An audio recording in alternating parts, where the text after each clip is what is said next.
Hi everybody, it's Mr. Stevens, and we are back with Son of the Morning Star, Custer and the Little Bighorn by Evan S. Connell. We left off in our last video, just about to start up into Major Reno's trial, and so we're going to jump right in now and find out about his trial. So here we go. Under provisions of Article of War 61, it was specified that in disregard of his honor and duty, Reno did visit the quarters of Captain Bell, quote, and then and there take improper and insulting liberties with the wife of the said Captain Bell, by taking both her hands in his own and attempting to draw her person up close to his own. This to the scandal and disgrace of the military service at Fort Abercrombie, D.T., on or about the 18th day of December, 1876. 3 or 4 days later, no doubt convinced that he had made little progress, Captain Bell being yet away from the fort, Reno slipped an arm around Mrs. Bell's waist. Quote, this to the scandal and disgrace. On Christmas, he was not invited to a party given by Mrs. Bell. He was the only officer who did not get an invitation, and he was overheard exclaiming to Mr. John Hasselhurst, post-tradal, quote, this means war. Mrs. Bell has thrown down the gauntlet, and I will take it up. Perhaps these people do not know the power of a commanding officer. By which it was understood that he had in mind, quote, to revenge himself upon the said Mrs. Bell for her failure to invite him to the social gathering aforesaid. 5 days after that, rounding out a disastrous year, he forbade Reverend Wainwright to hold religious services on the post. When the missionary demanded an explanation, Reno told him a member of the garrison had objected. But instead of leaving it there, Reno went on to suggest that Wainwright and Mrs. Bell were taking advantage of the captain's absence. And on the very last day of 1876, he did, quote, maliciously attempt and endeavor to annoy and humiliate the wife of Captain James M. Bell by refusing to permit her to play the organ. Evidently, he had arranged some sort of truce with the preacher because religious services were authorized and she was engaged to play, but at the last moment he sent a note forbidding her participation. Reverend Wainwright could preach, but if Mrs. Bell played the organ, he would put a stop to it. All of this very much to the scandal and disgrace of the military. And there were charges concerning his behavior at Fort Lincoln, upon which he was not tried. There, according to the addendum on or about September 26th, when said post was exposed and liable to attack from Sioux Indians, he, Major Marcus A. Reno, did become drunk, and did, by malicious and insulting comments, provoke a rough-and-tumble fist-fight with First Lieutenant John A. Manley, 20th Infantry, during which the combatants rolled around on the floor of the officers' club room, quote, in the slops and filth covered by spittle and the spilling of liquor over said floor, in the presence of civilians and junior officers, to the disgrace of all. He did furthermore attempt to provoke a duel with First Lieutenant Charles A. Varnum, causing pistols to be sent for, and upon being threatened with arrest, he responded, who in the hell are you? Or words to that effect. These allegations, plus 2 or 3 others, were forwarded to the Colonel Samuel Sturgis, de jure commandant of the 7th. Sturgis had not led his regiment against the Indians because he was stationed temporarily in St. Louis as superintendent of the mounted recruiting service. Thus, it was Lieutenant Colonel Custer who led the troops that summer. Sturgis forwarded these complaints about Reno as he was required to do, but he also expected to evaluate them, and he refused to approve them. Quote, they appear now with bad grace and do not carry with them the idea that they proceed from conscientious motives.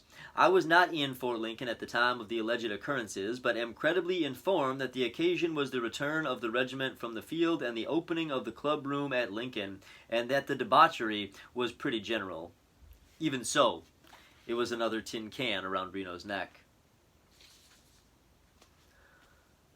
A lucky man might have eluded the charges filed by Captain Bell, either through the liquidity of his tongue or the glow of his guiding star, but Marcus Reno was not lucky. His star flickered. The St. Paul court recommended that he be dismissed from the army. President Hayes, taking into account Reno's 20 years of meritorious service, reduced this punishment to suspension without pay for 2 years. But it did not take him long to get in trouble again. Restored to active duty, stationed at Fort Meade near the Black Hills, he felt himself overcome with passion for Colonel Sturgis's daughter, 20-year-old Ella. By this time, Reno was a paunchy, middle-aged alcoholic, so it is not likely that the choleric colonel enjoyed the sight of him beaming at Ella. Then, too, young Jack Sturgis, the colonel's son, was killed at the Little Bighorn, and a great many people considered Reno responsible for this disaster. Sturgis himself blamed Custer. Nevertheless, Reno must have been associated in Sturgis's mind with the death of his son. Under the best circumstances, he probably did not care for the presence of the dark-faced major. On the evening of August 3rd, having been invited to supper at the home of post-trader W.S. Fanshawe, Reno got drunk, quote, disgustingly drunk, according to Mrs. Fanshawe, so drunk that he got the hiccups, she later said, and she feared he might become ill. On the evening of August 8th, in the billiard room of the Officers' Club, he got drunk, knocked some money out of the bartender's hand, punched a hole through a window with a chair, and fell down 3 times on his way home. October 25th was another big evening in the billiard room. He lost approximately $300 playing against Lieutenant William Nicholson, after which they got into a fight.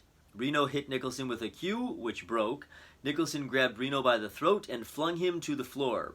Lieutenant James Petit intervened, threatening them both with arrest.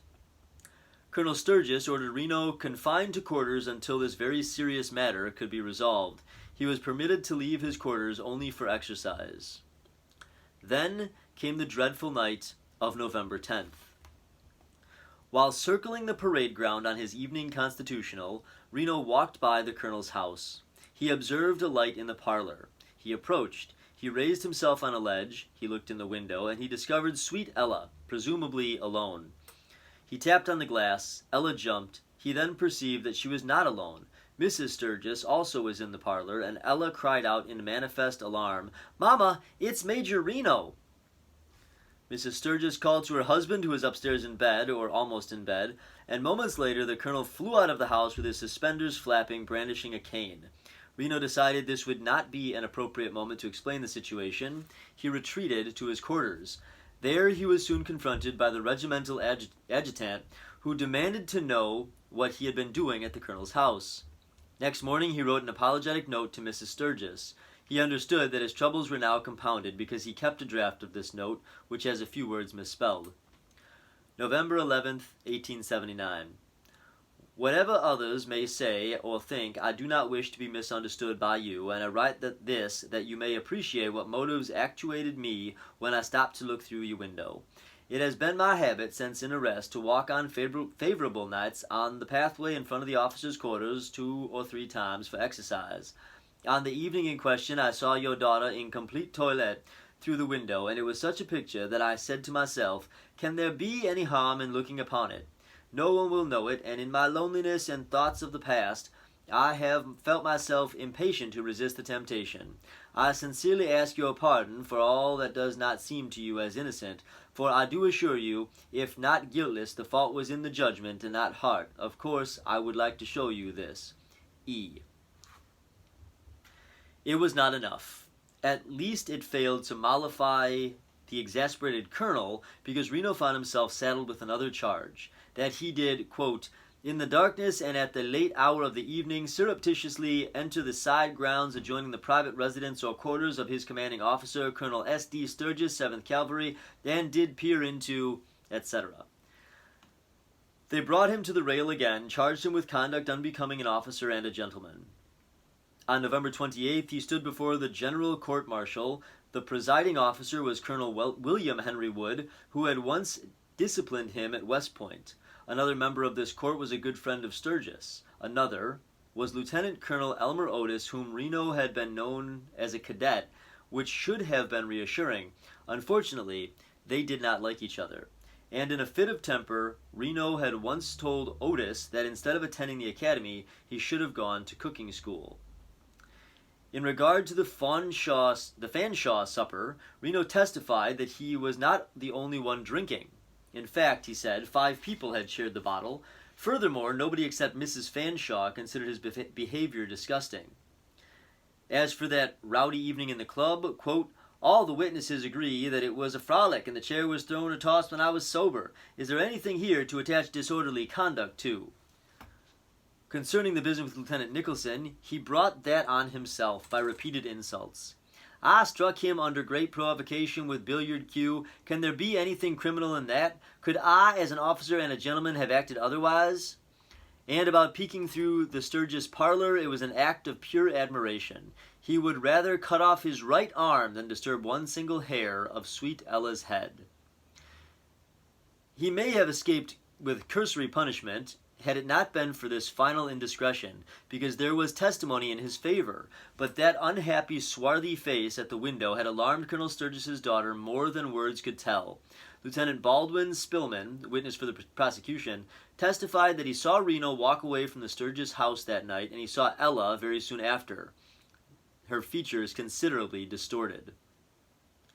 Ella herself claimed that the face of the window had left her paralyzed. She had been so frightened, she told the court, that she could hardly speak. Major Reno looked excited, pale, and desperate. Their eyes met, quote, for at least 6 seconds, and her first impression was that she was going to be shot.